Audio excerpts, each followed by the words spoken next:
Hello and welcome to the 12 Days of Christmas Ornaments. This is day 10, and today we're making some faux cake and ice cream cones.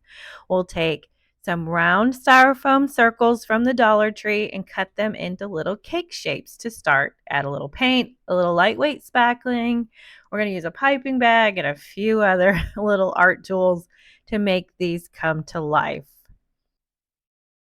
So, if you've been following along of these 12 days of Christmas ornaments, you will know that I am doing a nutcracker tree for my grandbabies. I have two granddaughters and one grandson, and one more granddaughter on the way. So, we're doing this tree in pink and blue nutcracker, and these will be the little treats that will be added to the tree. So, we're just going to paint the outsides of this piece of cake. So this is basically the bottom and the edges, and then we're just going to take some hot glue and glue those two pieces together.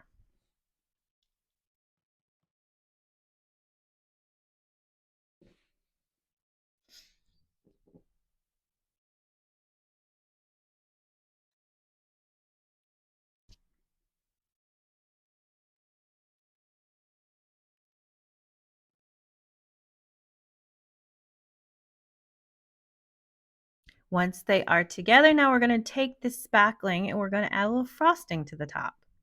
This is lightweight spackling, and I picked it up from Walmart. There is some on Amazon as well, so I'll link them below. But basically, you're going to make sure you're looking for lightweight spackling. It's going to feel like there's nothing in the tub, but there is. It's just very lightweight and whipped up. That's what's going to give you that frosting look. And I'm just tinting it with a little bit of the same color paint that we've been using. The color is Sea Glass from Dixie Belle Paint, but you could use acrylic paint or whatever type of paint that you have on hand. This is what I have, so this is what we're using this season.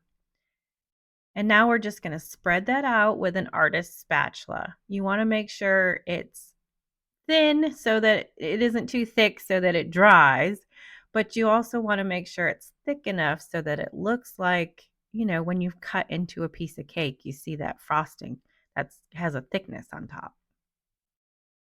Now, what I realized is that when I added the paint, it actually thinned it a little, so it smoothed really nicely. So when I went to put this into a piping bag and pipe it like you would a piece of cake, it didn't work so well. So after I did this project, I actually did some research and realized that you could actually thin this spackling and it pipes out of the bag much better. So when you're adding the paint, that thins it. So make sure you can add a little drops of water, but or misting it with water, better yet, because you want to add just small amounts, not a whole lot. But add your paint first so that you get that consistency, and then can figure out how much more you need to put in it.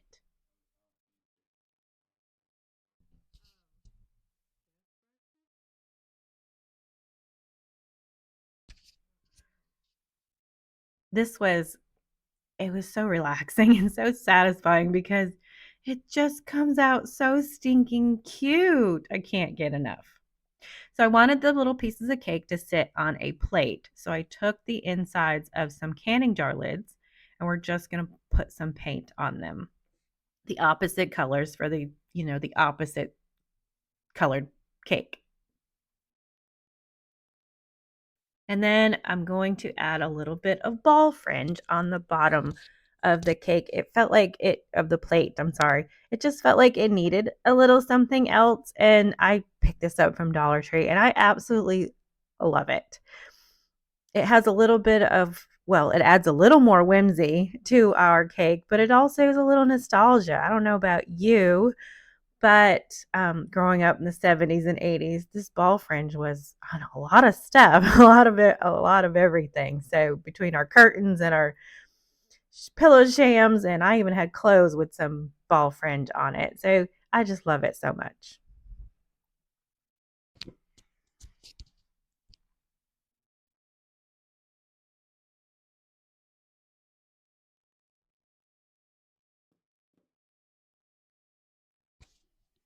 And once that ball fringe was added, now we're gonna go to the piping and you'll see the struggles.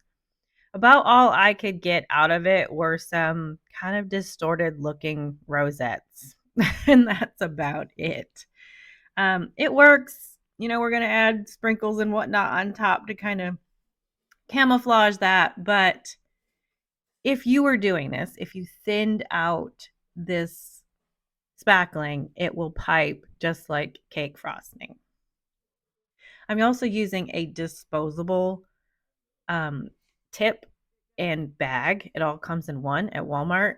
And I thought that would be great because you don't want to use your cake tools for food with this. You want to make sure you keep them separate. So now I just took a straight pin that had this little pink top on it, which I thought was cute because it looked like a little cherry. And now I'm adding some clear coat satin and these sprinkles that I found. They were little styrofoam balls that were inside this pencil holder at Dollar Tree. So I broke the plastic and took the sprinkles out of them to add to the top of the cake. Oh my gosh, this is so cute.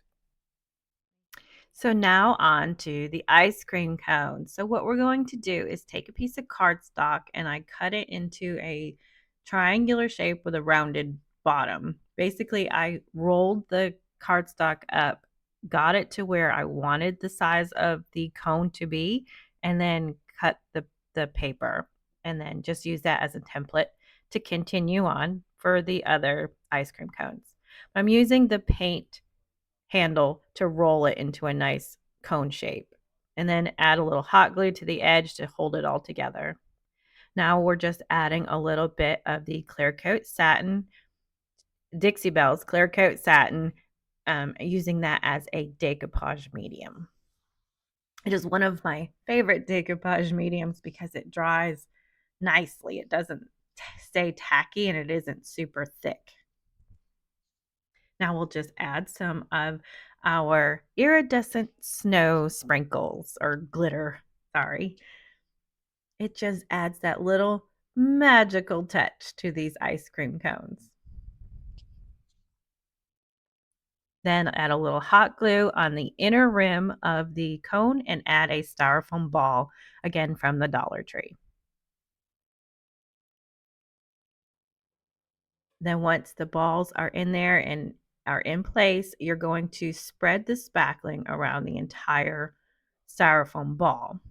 You're going to not be too precise with it because you want it to look like an ice cream that has been hard ice cream that's been scooped out with a scoop. So that always has that little frayed edge along the bottom. So that's what I'm adding to the rim. It also covers up where the ball actually meets the ice cream cone. And once I got all done, I realized I don't want to keep it white because I have a white tree and we want this to stand out on there. So we're just painting it with that pink paint. This is Dixie Belle paint and it's apricot and soft pink mixed together to kind of create this peachy pink color that we're using on the Christmas tree this year. And now we'll add a few more of those styrofoam sprinkles from the pencil holder onto the top. While the paint was still wet, I just added it to that. Added another straight pin with the cute little pink top and a ribbon, and it's all ready for the Christmas tree. Oh my goodness, I cannot wait to put this nutcracker tree all the way together. I'm going to have to show you the whole thing when it's all done. But I'm having so much fun with this. I think they look like little pieces of cake. I just want to take a fork and dive right in. Please follow along with this 12 Days of Christmas and check out all the other videos you can see right here. Merry Christmas, y'all.